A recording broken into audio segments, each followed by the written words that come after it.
Guys, what's up? Welcome back to my YouTube channel. Welcome back to Jyoti Verma. I hope you guys are doing absolutely great and staying absolutely safe at home. Today for this video we are going to deal with the chapter cell structure and microorganisms for grade 7. For grade 7 Maharashtra board, ठीक है, for grade 7 Maharashtra board, and that is also chapter number 11. So without any further ado, let's begin. But before beginning, I have a kick for you here, and here it goes.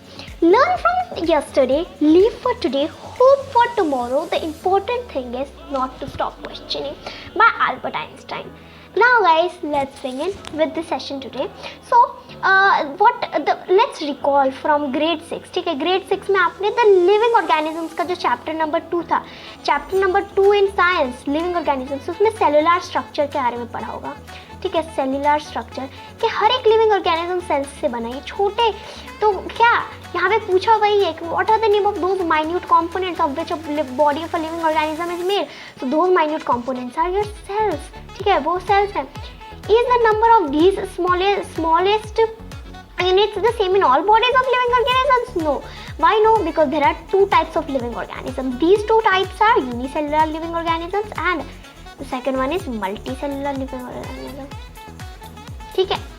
Now guys, complete the flow chart. So ये flow chart आपको complete करना. Alphabet is making words.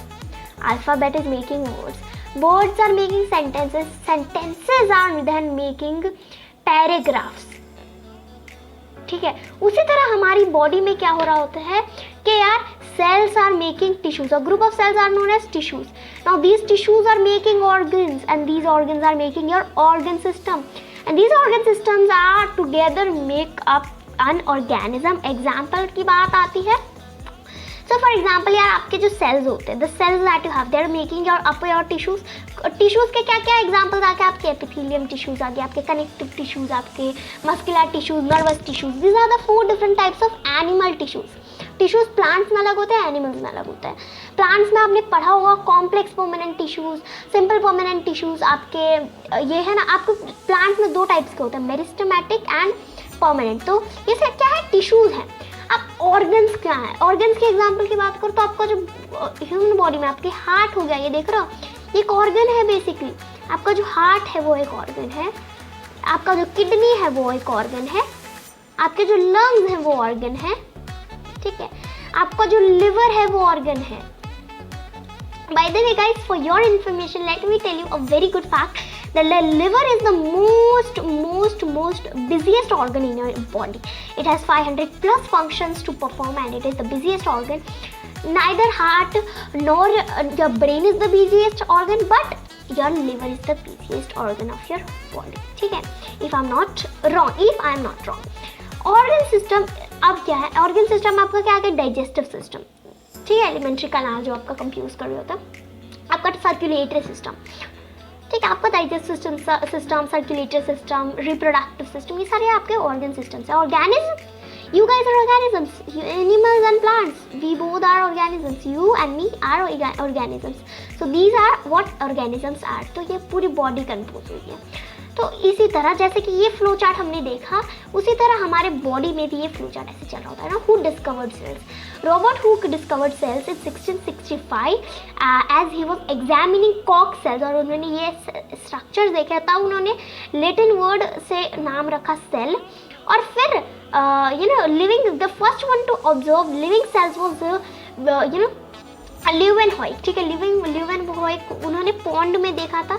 ठीक है, pond के पास उन्होंने living cells को discover किया था as a invented microscope.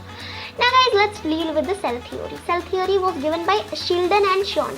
These are the 2 people जिन्होंने अलग-अलग डिस्कवरीज करी है, जिन्होंने बताया कि all living things are composed of cells. और इसी सेल थियोरी को एक्सटेंड करते हुए Rudolf Virchow has said that all cells arise from pre existing cells. मतलब जो सेल्स होते हैं, पेरेंट सेल, एक मदर सेल, वही 2 और सेल्स में डिवाइड होगा या फिर मोर देन 2 सेल्स में वही डिवाइड होता है और फिर ये सेल आता है. मतलब all cells they do not occur spontaneously. ठीक है, they occur from pre existing cells. ये था जो रुडोल्फ वर्चाव ने बताया. अब गाइस, सेल की साइज क्या होती है? आप सबको भी लगता होगा ना कि एक एलिफेंट है, उसके सेल की साइज बड़ी होगी क्योंकि वो बड़ा है, और जो एक ह्यूमन है उसकी सेल की साइज छोटी होगी एज कम्पेयर टू एलिफेंट्स, क्योंकि ह्यूमंस छोटे हैं. तो ऐसा नहीं है. सेल की साइज ऑर्गेनिज्म के साइज पे डिपेंडेंट नहीं होती है, लेकिन सेल का जो नंबर होता है वो कहीं ना कहीं ऐसा होता है, छोटे ऑर्गेनिजम्स के पास कम सेल्स होंगे, बड़े ऑर्गेनिजम्स के पास सेल्स ज़्यादा होंगे। आपके ऑर्गेनिजम्स दो टाइप के होते हैं, यूनिसेलुलर, एक multicellular. Unicellular are those organisms made up of only one cell, multicellular are those organisms made up of multiple cells, मतलब मैनी सेल्स। ठीक है, ये डिफरेंस आता है यूनिसेलुलर में, मल्टीसेलुलर में। Amoeba is a unicellular organism. ठीक है, ये अमीबा एक यूनिसेलुलर है, मतलब ये एक ही सेल का मतलब पूरा का पूरा एक सेल ही है guys. Yes, you guessed it right. Amoeba, Paramecium and some bacteria are examples of unicellular organism. Red blood cells, इनका जो शेप देख रहे हो ना आप, their shape is circle. What अब आपका जो सेल का शेप होता है ना वो it varies from one cell to the other and it depends on the function of the cell. आपका ये न्यूरॉन है which is a nerve cell, इसका फंक्शन क्या है, मैसेजेस को ट्रांसमिट करना। इसका तो इसके पे ब्रांचेस लगे ताकि एक से ज़्यादा जगह तक मैसेजेस ट्रांसमिट हो।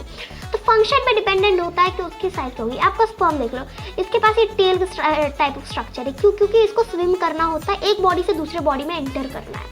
तो इसी तरह ना आपका जो सेल का शेप है it differs from a cell to the other and it also depends on the function of the cell. So there are many different types of cells.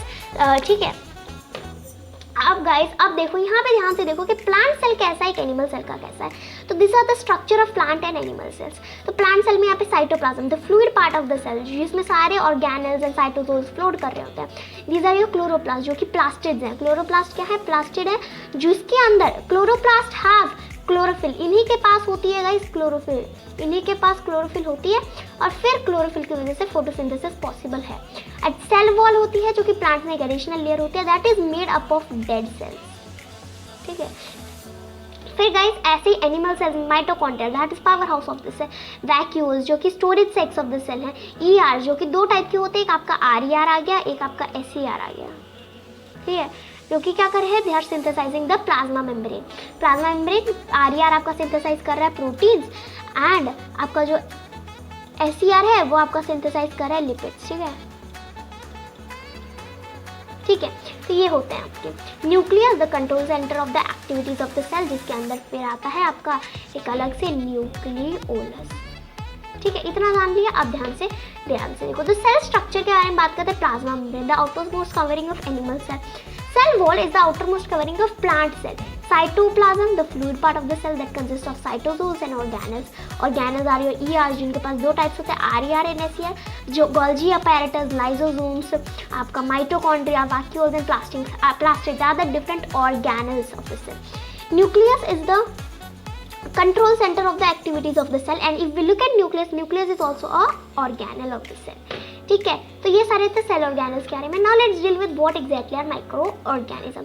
Micro organism के बारे में पूरा जानने के लिए जो आपके महाराष्ट्र बोर्ड के क्लास 7 की बुक में है, डिटेल में मेरे साथ पढ़ने के लिए ये वीडियो जरूर देखें। That is about micro organisms, friend and foe, part 1। ठीक है, पार्ट 1 सेशन बहुत इंपॉर्टेंट है और फिर पार्ट 2 भी जरूर देखना, पार्ट 2 भी आपको देखना है। ठीक है, अब माइक्रो ऑर्गेनिजम्स के बारे में बात करते हैं। छोटे छोटे ऑर्गेनिजम्स जिनको आप नेकेड आइज से नहीं देख सकते, you require microscope to view them. ये जो आपके Chlamydomonas, amoeba, paramecium, these are all micro organism, fungi, ये सारी चीज़ें। तो ये आपके माइक्रो ऑर्गेनिजम्स। आपका Covid, it is a virus, आपका Covid it is a virus and virus is also micro organism only. ठीक है, तो some micro organisms like the fungus जो कि ब्रेड पे ग्रो हो रहे हैं, दीज आर ठीक है, fungus grows in bread and algae जो कि पॉन्ड में ग्रो हो रहे हैं, ये सारे मल्टी सेल्युलर हैं। लेकिन कुछ वायरस आपके जो कुछ ऑर्गेनिजम्स होते हैं माइक्रो ऑर्गेनिज्म वो यूनिसेल्युलर भी हो सकते हैं। For example some bacterias and आपकी वायरसेस। बैक्टीरिया जो होते हैं आपके, ठीक है, आपके जो बैक्टीरिया होते हैं दे आर प्रोकैरियोट्स। ठीक है, आप ये प्रोकैरियोटिक सेल है ना, ये आपका बैक्टीरिया सेल्स दो टाइप के होते हैं। आपका एक होता है प्रोकैरियोट और एक आपका यूकैरियोट। प्रोकैरियोट मतलब प्रिमिटिव सेल्स। ठीक है, प्रोकैरियोट मतलब primitive cells. Primitive cells they lack nucleus, they do not have a well defined nucleus. ठीक है, उनके पास न्यूक्लियोइड होता है, that is a primitive form of nucleus. Eukaryote they are modern cells, they do not lack nucleus, neither they lack any of the cell organelle. While the prokaryotic cells, they are the primitive cells, they lack nucleus and they also lack many cell organelles. और इनका जो nuclear material होता है, nucleus तो नहीं होता but nuclear material such as nucleoid, that is not surrounded by any membrane. ठीक है, but eukaryote में the nuclear material is surrounded by your nuclear membrane. It is surrounded by your nuclear membrane. और आपके जितने भी prokaryotes हैं सारे के सारे यूनिसेलुलर ही होते हैं, they are all unicellular. But आपके जितने यूकैरियोट्स हैं, यूकैरियोट्स आपके यूनिसेलुलर भी हो सकते हैं, मल्टीसेलुलर भी, यूनि भी एंड मल्टी भी। मतलब यार आप ध्यान से सुन लो, आपके बैक्टीरिया को छोड़ के जितने ऑर्गेनिजम्स आ गए, इन अ सेंस बैक्टीरिया को छोड़ के जितने ऑर्गेनिजम्स बाकी रह गए सारे यूकैरियोट्स में आ रहे हैं। आप बैक्टीरिया को देख लो, उसके पास प्लाज्मा मेम्ब्रेन है, ये जो न्यूक्लियोइड है ना वो उसके पास है, उसके पास ये न्यूक्लियोइड है, उसके पास न्यूक्लियस नहीं है। It is a primitive form of nucleus, ठीक है, न्यूक्लियस नहीं है, न्यूक्लियोइड है। साइटोप्लाज्म है, रिबोसोम्स है, कैप्सूल है, फ्लैजेलम है, ठीक है, फ्लैजेलम है और सेल वॉल भी है। आपका जो इनका बैक्टीरिया का सेल वॉल होता है वो सेल्यूलोज से नहीं बनता है, ठीक है, वो सेल्यूलोज से नहीं बनता है। Guys now growth of micro organisms. जो माइक्रो ऑर्गेनिज्म है ना उनको एक स्पेसिफिक, वो हर जगह होते हैं, दे आर एवरीवेयर, ठीक है। Where are micro organisms? Micro organisms are like everywhere, वो कोई एक पर्टिकुलर जगह पे नहीं होते। बट एक चीज़ है कि वो ऐसा नहीं है कि वो हर हर एनवायरनमेंट में ग्रो हो सकते, कुछ कुछ एनवायरनमेंट में नहीं ग्रो हो सकते, कुछ कुछ एनवायरनमेंट में वो रिप्रोड्यूस नहीं कर सकते। मैनी माइक्रोब्स, एक सेकेंड, ठीक है, many microbes need oxygen for their growth, various some microbes can grow without oxygen. कुछ माइक्रो ऑर्गेनिज्म बगैर ऑक्सीजन के ग्रो हो सकते हैं। Some micro organism survive even in extreme and adverse conditions like ocean floor, ice, polar region, hot water springs. कुछ तो micro organism ऐसे होते हैं जो एक्सट्रीम कंडीशंस में, एकदम एक्सट्रीम कंडीशंस में भी रह सकते हैं, वाइल कुछ माइक्रो ऑर्गेनिजम्स नहीं रह सकते हैं, ठीक है। अब क्या होता है, आपका जो वायरस है, it is a exception of micro organisms एक तरह से, बिकॉज आपका जो वायरस है it is on the border line of living and non living. उसके पास प्लाज्मा मेम्ब्रेन नहीं होता है, वो it is on the border line of living and non living. वो किसी नॉन लिविंग बॉडी पे होता है तो नॉन लिविंग होता है, किसी लिविंग ऑर्गेनिजम्स के अंदर घुसता है वो, then it starts to reproduce and that is when we call that अब वो वायरस जिंदा हो चुका है, वो now it is living and then it reproduces rapidly, ठीक है। They also, while guys, let me tell you that microorganisms, though they are very small, they also do have the different they do possess the different life processes. Now, according to shape and life processes, microorganisms are classified as algae, fungi, protozoa, bacteria and viruses, ठीक है। ये different types हैं जिसमें micro organisms को हमने classify किया है। जो मैंने सारा जो है ना, ये सारा जो टॉपिक है ये मैंने इस सेशन में पढ़ाया, तो आप इस सेशन को देखने के बाद ये सेशन देखना मत भूलना। अगर आप ये सेशन स्किप भी करना चाहते हैं तो ये सेशन स्किप कर लो, लेकिन ये सेशन मत स्किप करना guys, I am telling you that, ठीक है। अब guys micro organisms has friends, ठीक है, फ्रेंड्स की तरह उनको पढ़ते हैं हम कि वो हमारे लिए कहाँ पे यूजफुल है। फर्मेंटेशन ये एक ऐसा प्रोसेस होता है जहाँ पे आपका जो शुगर होता है उसको कन्वर्ट किया जाता है इनटू अल्कोहल, ठीक है। तो it is another type of carbon compound by the action of micro organisms is called fermentation. Heat is generated in the process and carbon dioxide and some other gases are released. These gases cause an increase in volume. For example, bread dough, idli batter, ये सारे किसकी वजह से हो रहे हैं? These are just because of fermentation, ठीक है। आपका जो डो है वो राइज क्यों कर जाता है? Just because of fermentation. East की वजह से वो होता है कि ठीक है, ईस्ट की वजह से ये होता है, yeast leads to this particular process, making yoghurt from milk, producing alcohol. हर जगह ये प्रोसेस यूज किया जाता है, ठीक है। अब आपका जानते हैं, ऑलवेज रिमेंबर एंटीबायोटिक्स जो होते हैं आपके गाइस, एंटीबायोटिक्स आपके ऐसे मेडिसिन हैं, आपका एंटीबायोटिक्स आर दोज मेडिसिन जो कि आपको हेल्प करते हैं in order to fight from diseases caused by some micro organisms like bacteria. They do not help in viral to recover from viral diseases, वो आपको बैक्टीरियल डिसीजेज से recover करने में मदद कर सकते हैं, such as ringworm, that is a bacterial disease. नहीं sorry, ringworm is not at all a bacterial disease guys, ringworm is not a bacterial disease, ठीक है। Ringworm is a fungus, fungus वाला डिसीज है वो। तो आपके बैक्टीरियल डिसीजेज से recover करने के लिए आपको एंटीबायोटिक्स हेल्प करते हैं, but they do not help to recover from viral diseases. Virus से बचने में एंटीबायोटिक्स नहीं मदद कर सकते, जैसे कि आपका एरिथ्रोमाइसिन हो गया, ठीक है, ये सारे एंटीबायोटिक्स हैं, ठीक है। हाँ, इनको डॉक्टर के आपको डॉक्टर जैसा आपको प्रिस्क्राइब कर रही है उनकी प्रिस्क्रिप्शन के हिसाब से ही खाना होता है, ठीक है। एंड अपनी जितनी भी लाइक अगर आपको 1 महीने का कोर्स दिया गया तो 1 महीने उसको ख़त्म करना है, बीच में छोड़ना नहीं है। वैक्सीन क्या है? अब vaccine is produced in a laboratory, जिसको प्रोड्यूस किया जाता है ताकि वो क्या करता है, वो हमें इम्यूनिटी दे रहा है, ठीक है, पर्टिकुलर डिसीज से बचने के लिए। और वो जो वैक्सीन है वो जब हमारी बॉडीज में एंटीबॉडीज बिल्ड कर देता है तो क्या होता है, फिर वो डिसीज़ हमें कभी नहीं हो पाती है, ओके। सो अगर हम लोगों ने एक डिसीज़ के लिए कभी वैक्सीनेटेड हो चुके हैं तो वो डिसीज़ की जो रेजिस्टेंस है वो हमारी बॉडी में बिल्ड हो जाती है और फिर वो डिसीज़ हमें कभी नहीं होता. फॉर एग्जाम्पल चिकन पॉक्स जैसे diseases. Microbes are also used in processes like tanning of skin, production of ropes and strings from eggs. Some microbes use oil for their growth.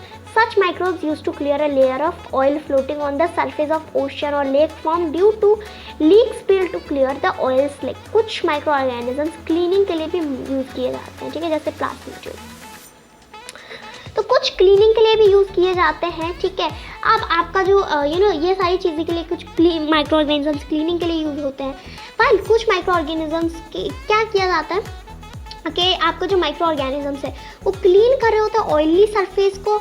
आपका जो लेयर ऑफ ऑयल जो आपका ocean वगैरह पे float करता है उसको क्लीन कर देते हैं. They basically for example they are cleaning at oil. यहाँ पे देख लो ऑयल स्लिक, ठीक है. अब गाइस नेक्स्ट माइक्रो ऑर्गेनिजम्स है एनिमी. वो फो इसी में micro organisms friend and foe. Foe क्या होता है, मतलब एनिमीज, ठीक है. तो यार ध्यान से देखो, माइक्रो ऑर्गेनिजम्स हमारे लिए, मेरे लिए, आपके लिए हर जगह है. आप अपने हैंड पे देखो मिलियंस ऑफ बैक्टीरियाज बैठे होंगे. हाँ, सारे हार्मफुल नहीं है बट फिर भी है तो माइक्रोब्स ही ना. तो माइक्रोब्स जो होते हैं ना आपके माइक्रो ऑर्गेनिज्म, उनमें बहुत सारे फ्रेंड्स होते हैं जो हमको हेल्प कर रहे हैं, हमको हेल्प करा रहे हैं. बट यार उनमें कई ऐसे भी होते हैं ना जो कि फोज होते हैं, मतलब और आपके एनिमीज होते हैं जो कि आपका बुरा चाहता है, आपको डिसीजेस दे रहे हैं. एनिमल्स को डिसीज, प्लांट्स को डिसीजेस दे रहे हैं. फ्रेंड्स में आपके फर्टिलाइजर्स बन रहे हैं, मतलब फर्टिलाइजर्स में हेल्प कर रहे हैं काफ़ी माइक्रो ऑर्गेनिजम्स. जैसे कि आपका राइजोबियम हो गया, bacteria, it is a bacteria जो कि नाइट्रोजन फिक्सेशन में मदद करता है. फिर आपके राइजोबियम के साथ साथ और भी कई माइक्रो ऑर्गेनिजम्स जैसे east helps in alcohol production. Baking industries में फर्मेंटेशन का प्रोसेस माइक्रो ऑर्गेनिजम्स की वजह से होता है. बैक्टीरिया सच एज, बैक्टीरिया क्यों हेल्प कर रहे होते हैं, देखो बैक्टीरिया का भी हेल्प है. आपके जो बैक्टीरिया होते हैं जो हार्मफुल नहीं है, फॉर एग्जांपल आपका जो लैक्टोबैसिलस है, लैक्टोबैसिलस सच बैक्टीरिया जो कि आपको है ना आपका कर्ड बनाता है, ठीक है. कर्ड बनाने के लिए आपको लैक्टोबैसिलस की ज़रूरत है, ठीक है. तो ये कुछ माइक्रो ऑर्गेनिजम्स बहुत अच्छे होते हैं, हमारे दोस्त होते हैं. बट कुछ एनिमीज भी होता है जिनके बारे में हमें पढ़ना है जो कि फूड स्पॉइल कर रहे हैं. बहुत सारी चीज़ें. फूड पॉइजनिंग, ध्यान से देखो, फूड पॉइजनिंग क्या होती है. एक ऐसा प्रोसेस है जिसमें फूड स्पॉइल हो जाता है. फूड को जब हम लोग स्पॉइल्ड फूड को खाते हैं तो हमको ये डिसीज हो जाती है जो कि काफ़ी हार्मफुल है, जो कि लूज मोशंस और वॉमिट भी it can lead to these type of things as well. Now guys, yes guys, तो use your brain power and answer this questions in the comment section, ठीक है. कमेंट सेक्शन में answer कर देना. How will you know that the food stuff is spoiled, कैसे पता चलेगा. तो देखो उसकी स्मेल गंदी आएगी, आप देखोगे उसकी स्मेल गंदी आएगी, उसका टेक्सचर चेंज हो जाता है कई बार. What precautions will you take while purchasing food by, आप प्रिकॉशंस लोगे कि आप उसका क्या सबसे पहले देखोगे. आप कोई भी पैकेज्ड फूड खरीद रहे हो तो आप उसकी एक्सपायरी डेट देखोगे, उसकी पैकेज डेट, उसकी मैन्युफैक्चरिंग डेट, ये सारी चीज़ें चेक करनी पड़ती है ना. पैकेजिंग डेट नहीं, लेकिन हाँ एक्सपायरी डेट और मैन्युफैक्चरिंग डेट, ये जो दो चीज़ें हैं वो आप पक्का चेक करोगे. ये दो चीज़ें आपको चेक करनी है, ये प्रिकॉशंस लेने हैं आप यू विल मेक श्योर कि आप एक अच्छे शॉप से ले रहे हो, एक पैकेज्ड फूड ले रहे हो, खुला फूड नहीं ले रहे हो जो कि खुला है उस पर मक्खियाँ उड़ रही है और आप उसको ले लेते हो. Why do food poisoning incidents occur during marriage and other community feast? Because ऐसे बड़े बड़े feast में जो खाना है ना वो स्पॉइल हो जाता है. बैक्टीरिया ग्रोज होना, जो आपके हार्मफुल बैक्टीरिया है वो लार्ज स्केल में ग्रो हो जाते हैं रैपिडली, और बहुत सारी रीजंस है. तो इसका जो आंसर है यही आप लोगों को मुझे कमेंट्स में बताना है, ठीक है. कई बार हम लोग आलस भी कर देते हैं ना, तो उसलिए. अब guys always remember, eat fresh and properly covered food, drink boiled water, hold a handkerchief over your mouth or nose when you cough or sneeze, and don't allow garbage and water to accumulate around your house. Now guys, let's deal with pathogens. What are pathogens? The disease producing microorganisms are only what pathogens are. Pathogens को बोला जाता है the disease causing microorganisms are known as pathogens, जो कि water bodies को contaminate कर देते हैं. Sewage and doubt from the surroundings in food left uncovered in unhygienic conditions with house flies sitting on it etcetera. If such contaminated food और water is consumed, अगर हम लोग कंज्यूम करते हैं, आपके जो हाउस फ्लाइज होते हैं वो पैथोजेंस को अपने बॉडी पे स्टिक करके, गार्बेज बैठी है पैथोजेंस की बॉडी पे स्टिक हुए, वो आके हमारे फूड पे बैठ जाती है विद अनकवर्ड फूड, और फिर वो पैथोजेंस स्प्रेड हो जाते हैं. फिर वो pathogens they spoil the food and they lead to food poisoning. अगर हम लोग खाते हैं वो कंटामिनेटेड फूड तो हम बीमार पड़ जाते हैं, ठीक है, क्योंकि वो एलिमेंट्री कैनाल को तहस नहस कर दे हैं, ठीक है, बहुत सारी चीज़ें हो रही होती हैं। Pathogens are released in the air when a person having an infection of the respiratory tract sneezes और कफ्स। इसीलिए तो बोला था लास्ट टाइम कि आप जब भी स्नीज करो तो क्या करना है आपको, you have to hold a handkerchief over your mouth, ठीक है। अब a healthy person may get infected with such pathogens और breathing in the same air, ठीक है, वही एयर को ब्रीथ करेगा तो हेल्दी पर्सन भी इन्फेक्ट हो सकता है। Mosquitoes reproduce in places like heaps of garbage, drains, stagnant water etcetera, ठीक है, यहाँ पे ये लोग रिप्रोड्यूस कर रहे हैं, तो गार्बेज वगैरह पे ये रिप्रोड्यूस कर रहे हैं। आपका जो वाटर है उसको कहीं जमा ना होने दे। क्यों ऐसा बोला होता है, ठीक है, कहाँ क्यों यहाँ बताया कि water not allow water to accumulate, because ताकि आपके जो मॉस्किटोज है, मलेरिया डिजीज स्प्रेडिंग, ठीक है, आपके जो ये हैं ये आपको लाइक ये आप ज़्यादा मॉस्किटोज रिप्रोड्यूस ना करें और फैले ना और आपको डिसीजेस ना हो, ठीक है। आपके जो मलेरिया डेंगू है ये सारे जो डिसीजेस दिख रहे हैं आपको, ये सारी इनकी वजह से हो रही होती है। और ये फीमेल मॉस्किटो कर रही होती है, फीमेल मॉस्किटो आपको बाइट करती है, ठीक है, मेल मॉस्किटो ना होके वो female mosquito is someone is biting you. Guys now do you know वाला fact, what exactly happens when we have fever. Fever हमें होता है तो क्या होता है, फीवर जब हमें होता है ना तो body temperature of a healthy human being is about 37 degree Celsius in average. लेकिन हाँ, जब माइक्रो ऑर्गेनिजम्स हमारे बॉडी में आ जाते हैं तो हमारा जो हमारा जो इम्यून सिस्टम है वो एक्ट करना स्टार्ट करता है और हमारा बॉडी टेम्परेचर राइज हो जाता है, मतलब बढ़ जाता है, बहुत ज़्यादा बढ़ जाता है। और जब वो बढ़ जाता है तो क्या करता है, ये this destroys the micro organisms. तो the site of injury also feels warm for the same reason, ठीक है। तो ये होता है what happens when we have fever, जो माइक्रो ऑर्गेनिजम्स है वो किल हो जाते हैं और जहाँ पे आप साइट ऑफ इंजरी जहाँ पे ये होता है वहाँ पे आपको गर्म लगता है, ठीक है। तो ये क्यों हो रहा होता है, क्योंकि आपकी बॉडी टेम्परेचर ज़्यादा हो जाती है फीवर में। नाउ गाइस, ये कैन यू टेल वाले क्वेश्चन है, what happens if clothes remain damp in the rainy season. क्या होगा अगर ऐसा हुआ तो comment me down below. What are black और white spots sometimes seen on gunny bags, ये भी आप मुझे कमेंट करना। अब what are leather articles like, why are leather articles like purses, wallets, belts, footwear always polished before storing away, क्यों उनको polish किया जाता है उनको स्टोर करने से पहले।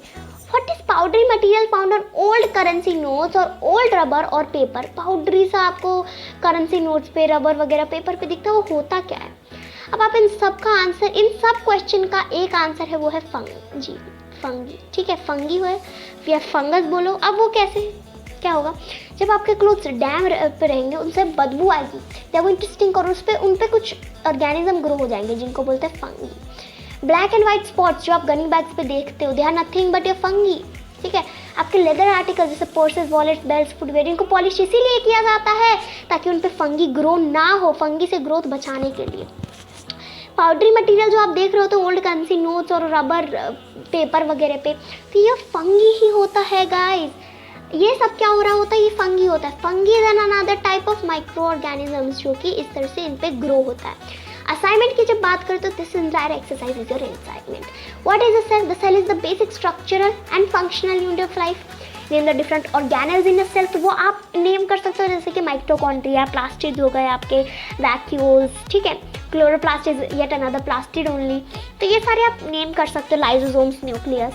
व्हाट आर माइक्रो ऑर्गेनिजम्स, ये भी आप लिख सकते हो, the organisms which cannot be seen with the naked eyes, or those organisms the organisms for seeing whom एक बार सुन लो, the organisms which we cannot see with naked eyes are microorganisms, या फिर वो organisms which require microscope to be visible are microorganisms, ठीक है। What are the different types of microorganisms? तो अभी मैंने बताया था 5 different categories, ठीक है। तो आपको मैंने बताया था बैक्टीरियल कैटेगरी है, आपकी एल्गी एक कैटेगरी है, आपकी जो है वायरसेस एक कैटेगरी है, ठीक है। ऐसे ही आपकी और कैटेगरीज है, जैसे कि आपकी एक फंगी है, वो भी एक कैटेगरी आती है आपकी माइक्रो ऑर्गेनिजम्स की। और फिर नेक्स्ट कैटेगरी में आती है आपकी प्रोटोजोआ, ठीक है। नेक्स्ट कैटेगरी क्या है आपकी? प्रोटोजोआ है। अब गाइस, गार्बेज इज कन्वर्टेड, अच्छा यहाँ से पढ़ते हैं। तो organelle called the blank is present in plant cells only, तो प्लास्टिड लिख लो या फिर क्लोरोप्लास्ट, प्लास्टिड्स और क्लोरोप्लास्ट भी लिख सकते हो यहाँ पे आप। ये ऐसे ऑर्गेनिज्म हैं जो कि सिर्फ प्लांट सेल्स में अवेलेबल होते हैं। Garbage is converted into Blank by microorganisms. Garbage is converted into blank by microorganisms. Homework in the cell photosynthesis is carried out with the help of homework. यार ये तो आना चाहिए. ये दोनों क्वेश्चंस अगर नहीं आए तो यार क्या हुआ, बहुत इजी क्वेश्चन है. ये वाला का आंसर अभी मैंने बताया था, याद है आपको? तो ध्यान से इसको देखना और समझना. An electron microscope is necessary for the study of cells या फिर for the study of micro cells. ठीक है, तो आप यहाँ पे जो सेल्स होते हैं ना वो बहुत छोटे छोटे होते हैं, वो are not easily visible.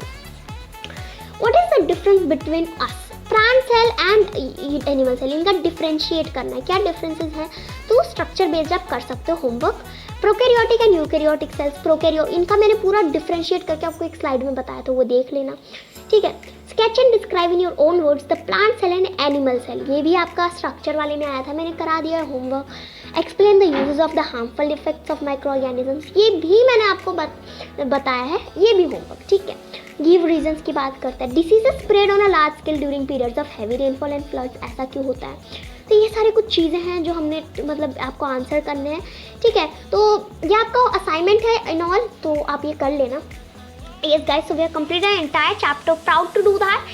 If you haven't subscribed to my channel yet, then please don't forget to subscribe to my YouTube channel, like this video, share this video. Let's meet in another video. Till then, take care, tata and bye bye. Love you all.